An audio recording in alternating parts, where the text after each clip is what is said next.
So the movie starts in Transylvania, 1462. Vlad and his men find a Turkish scout helmet that looks like a werewolf clawed it. But that wasn't the case. Vlad realizes the helmet came down the river straight from the mountains. So he sends his right hand man back to the castle to double the guards. He'll go check it out himself, because if the Turks step on his land unannounced, it's an act of war. They have to get busy straight away. It's on sight. So Vlad heads up the mountain with 2 of his men. As soon as they make it to the front of the cave, a bunch of bats fly out. What is that? Shit! Now they know something is inside, because bats don't fly out during the day. They draw their swords and enter the cave, and the floor was filled with crushed bones. Yeah, that would have been enough for me to dash the out of there. They keep moving forward and then they hear a growl. Then they try running out of there, but it was too late. Get over here. Damn, that was so quick. This guy gets yanked into the ceiling and the prince gets backhanded into next week. The monster thing, or whatever it is, backs up because of the sun. Even his blood couldn't last on Vlad's silver sword. So he gets back on his horse and gets the hell out of there. Great choice. He arrives back home in Transylvania and goes to this church guy, maybe a pastor, I don't know. But he was the right guy to talk to because he deadass knew all the lore about the monster in the cave. This is what he tells the prince. The Roman mystics prophesied the coming of a great evil, a vampire. From the Greek word pi, to drink. The beast was once a mortal man who summoned a demon from the depths of hell to trade for his dark power. But he got tricked because after granting him his wish, his price was eternity in the cave. Like, bro, what's the point of having dark magic if you can't show nobody? Like, that gotta be the worst deal of all time. Nearly as bad as SGA for PG. And remember, the master vampire can't die, so his ass been there for centuries. Vlad tells the priest to keep this story a secret because the people in Transylvania already live in fear. The Turks can pull up any day. By the way, I'm gonna be using this little guy now because YouTube been on my nuts and they keep hitting me with one of these. So yeah, hopefully this works. So the next day, while the Transylvanians were celebrating 10 years of peace, this Turkish commander comes to pick up the Sultan's tribute, which is 1,000 silver coins. But that wasn't all. After their scouts never made it back home, Mehmed II, who is the king and the one who rules the Ottoman Empire, also required 1,000 boys from Vlad. Damn. Yeah, he wanted to make more soldiers. It's clear they have some type of agreement where the Turks take whatever they want because Transylvania was under their rule. Even Vlad's own father gave him up before he became prince. The Turks can deadass look at your wife and be like, I want that. And it's up. See, but if they try to pull this on me, I might have to spin a nigga around and put him in a full Nelson. Cause ain't no way, bro. So the Turkish soldiers leave, and a couple of days later, Vlad goes to visit Mehmed. Vlad was willing to offer him anything else, but the king wasn't having it. He wanted soldiers. The Ottomans were trying to conquer all of Europe, and they needed more men. Matter of fact, let me get your son as well. So Vlad heads back to Transylvania with a worse deal than he left with. Now he gotta give up 1,000 boys and his son. Cooked. So the Turks come ready to do the transfer, but his wife Marina wasn't having it. But his son was like, it's calm, I'll go, and then dashes to the other side. Can't lie, OG, I expected more resistance. See that right there? That's playing with his gangster. Oh nah, you think I'm a bitch? Run to your mother. Vlad snatches Birdie's sword and cuts his arm off. Shit was so quick, he didn't even know what happened. Blow! The others try rushing in, but my prince gets to work, straight dancing, killing all of them. And just like that, he declared war. A war he didn't have an army for. He knew his people wouldn't be able to hang. So he got on his horse and went straight to the mountains to go see the master vampire. You have returned. No one has ever returned. So the master vampire sniffs him out and Vlad asks for his power so he can defeat the Turkish army. But before he can give him anything, the vampire has to taste Vlad's blood to see if he's even worthy of this kind of power. Ugh. Yeah, I'm cool with all that magic. Ain't nobody about to lick my neck like that, bro. So he cuts his hand and pours his blood into a skull head and tells Vlad to drink it. He'll have the strength of 100 men, the speed of a falling star, and control over the night and all its creatures. He can even hear through all their senses. But here's the catch. Vlad has to resist the thirst of human blood for 3 nights. If he fails, he'll remain a vampire for eternity. Would you guys take this deal? Let me know, because y'all know me. The boys of Liverpool, be safely landed, call yourself a fool. I could no longer stand, my blood began to boil. So where do I sign? Because I want to be a vampire for a week.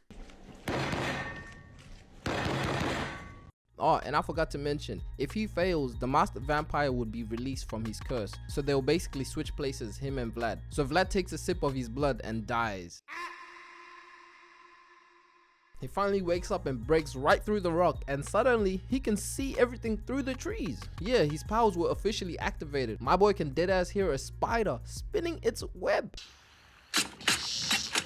He dashes back to Transylvania, and while he's running, he turns into a whole swarm of bats. Yeah, that's useful. He flew straight back to the castle, and when he gets there, they're already getting cooked. The Turks were launching cannibals straight at the castle, had rocks falling on people's heads. So Vlad heads out the front, one-man army. The Turks raise their banners and charge forward, and Vlad's just standing there looking like Madra Uchiha, just waiting to get jiggy. He feels all the chakra of the soldiers, and he knew they weren't about that life, so he starts running at them. And when that gap closed, it was Vlad applying all the damage, sending all the soldiers flying left and right. Weave, mink, get out of here. Just look at the fluidity. This isn't even a fight, it's a dance. Like, look at my man right here. He tries to swing his sword, misses. The prince then kicks his sword into his teammate. Friendly fire, then takes his sword, stabs Brody, spins around, and drops 2 more.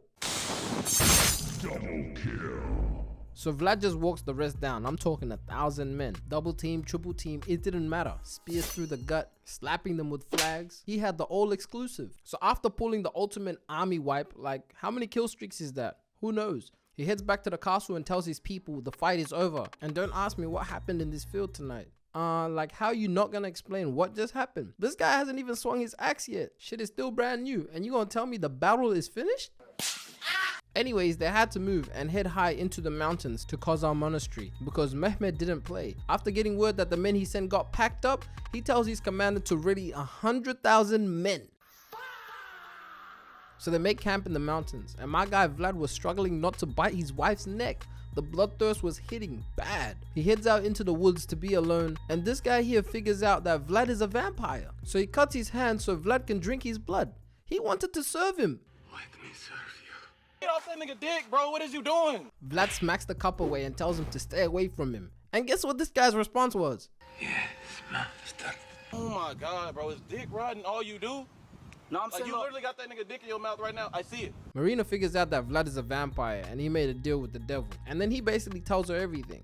And I didn't notice this, but Vlad had scars on his back at the start of the movie. And after he made that vampire deal, they were all gone. I don't know if that was useful, but that's what I realized. In the morning, the Transylvanians continue their mission, but Vlad stays behind because traveling in the sun will literally cook him. Cooked. They end up getting ambushed by the Turks, but without Vlad, the Transylvanians were sorry as hell. Straight Ass. They couldn't fight. The prince comes back just in time and starts packing the Turks up. That night vision was too OP. Those pigeons weren't safe either. The commander tries killing his wife, but he comes out of nowhere and yeah, he fell off the cliff. Just like that, the Transylvanians were up 2-0. Vlad was out here carrying like 2016 Braun. Hey! Come on, man. That's too easy. Oh shit. That guy that fell off the cliff survived. They finally make it to Kozar Monastery. And my boy Vlad was mad as hell that his people were on their knees praying. Like the Turks aren't coming back with more firepower. The Turks are coming! Prayers will not defend these walls! I mean, I don't blame him. Like, why are the men sitting there praying? Your ass should be sharpening swords, loading arrows, or making shields. If I see you doing anything else. So remember that priest from before? Yeah, he figures out that Vlad's been avoiding the sun, which only means one thing. He made a deal with the devil. And y'all know him, he's from the faith, so that's an up to him. He deadass wanted Vlad to repent, but Vlad wasn't on that. So he cuts the curtains and Vlad starts burning. And within seconds, all the soldiers burn the small chapel. Didn't he just save your sorry asses? I guess sometimes you can't do enough. Satan lives in his heart! Nah, what the? He dragged it. So while they were burning him alive, the smoke blocks the sun and then the prince walks out. I guess my guy's just like that. He didn't even hurt them. He just looked at them and said, Y'all are trash. Back at camp, Mehmed gets word that his men keep running away after seeing Vlad's powers. So he's like, bet. He leads his whole army with blindfolds so they can't see Vlad's dark magic. Like, they were literally marching for days with blindfolds. Are you serious right now, bro? They finally make it to the castle, and this is when Vlad finds out he's basically a bat bender. He summons thousands of bats and completely obliterates the army. They swarm straight through the Turks' defenses like barbecue chicken. My boy even hits the ground and hits the Hulk smash, sending the entire army flying like a massive shockwave. The Transylvanians finally start chipping in and shooting arrows. Then Vlad joins the battle, but when he lands on the ground ready to pack up the king, he wasn't there. They tricked him. They went around the battle and snuck into the castle to take his son, and time was running out because the sun was coming up. Blah! Get out of here. They take his son and had Marinda, his wife, hanging onto the edge like Mufasa. Like, I don't even know how the Transylvanians call themselves soldiers. They're trash! Like, how did the Turkish get to the prince's family? Like, surely they should have been hard to find. And if they did find them, the guards should have protected them with their lives. Vlad zooms in, drops the guard, but his wife falls. And Vlad, with the speed of a falling star, that's his words, not mine, still wasn't able to save his wife. Like, bruh, the master vampire was deadass teleporting before. What do you mean he couldn't save her? What? What the f? Anyways, his wife's health bar was going down way too fast, and there was no medkit, minis, or a chug jug nearby. She had no hope of surviving. The Turks finish off the rest and dip with his son. So she tells him to buy her, and I guess Vlad had no other choice. So he signs the 360 deal. He only had one more day to be released of this curse, but he said F and bit her on the neck, completing the contract, signing the deal. Remember, this is the same one Pusheisty tried to get out of. Let them know you dropping me. I'll drop you. No, say it. Who should I say drop from 1017? So now it was over. The master vampire finally steps out its cave, and Vlad completely blocks out the sun. He was clearly way stronger now. He starts sharing his blood to the surviving Transylvanians, and just like that, it was up. Vlad pulls up with a goddamn storm and had all his other little Transylvanian vampires flying in like them damn dementors from Harry Potter. Like, ain't no way blood tastes that good, cause these vampires were way too excited. Over here, buddy. Now let me taste that. Ankia gets caught lacking trying to hide in the tent, and Vlad just sends Brody here to the afterlife. Weave, Perry, eat this knife to the gut. That was basically just a lob for this vampire to finish him. So Vlad finally finds Mehmed, and this man was surrounded by silver. Yeah, he couldn't get any sunlight, so silver was the next best thing. He's waiting for you. So they start going at it, straight sword fighting. Mink, mink, mink, mink, mink. And I can't even lie, my boy Vlad was getting cooked. Knee tap, sword down, plow to the head. Had my prince looking like he's playing Twister. Vlad gets back up and they get right back to it, and then he just gets back to the ground. Yeah, Mehmed was talking his shit, talking about, is this the monster my men feared? Damn. But here's the thing, the silver wasn't just burning Vlad, it was literally stopping him from seeing, and this was a bad look cause his son was watching. They get back to dancing and Mehmed just starts cutting all the bags of coins, completely burning Vlad. But he wasn't done. He grabs bro by the collar and starts backhanding him. Bop, bop, bop, straight sunning him. His Spartan kicks him onto the floor, breaks a wooden stake, ready to kill Vlad because that's how you kill a vampire. But when he goes for it, my goat transforms into bats, turns around and puts it right in him. But that wasn't it. He tells Mehmed he might need a new passport because he changed his name. My name is Dracula. Son of the devil. He bites him on the neck and that's all he wrote.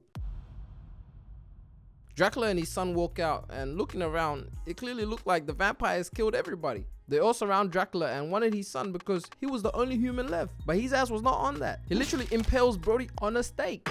And they were ready to devour his son, but the priest comes in clutch with the cross and starts showing them the cross. And I actually don't know what he's doing, but they're scared of the cross. Like, I swear, these vampires are strong as hell, but they have so many weaknesses. Sunlight, silver, wooden stakes, garlic, and even Jesus. So the priest takes his son, and Vlad does what all great leaders do: end the bloodshed.